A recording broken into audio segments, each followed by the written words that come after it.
welcome back to Sunday Life channel. Thank you so much guys for tuning in. I'm here to update you of what is going to happen on Isibaya from the 24th to the 28th of August 2020. On Monday, Nolwandle continues trying to find the key to Fezile's heart. With the mine on the line, Caesar is forced to kiss the ring. Melusi gets upset when things get serious between Phumelele and Fenyang.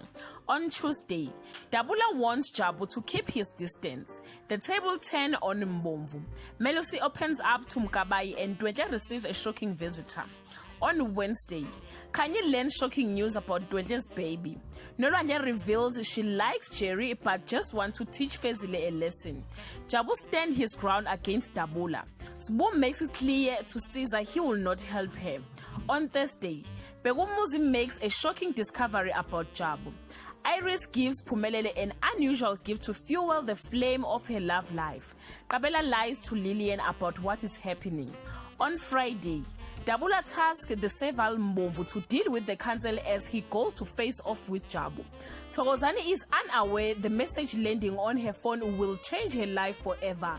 Guys, this is all I have for today. You can leave your comment below and share your thoughts. Till we meet again, I love you so much guys. Bye.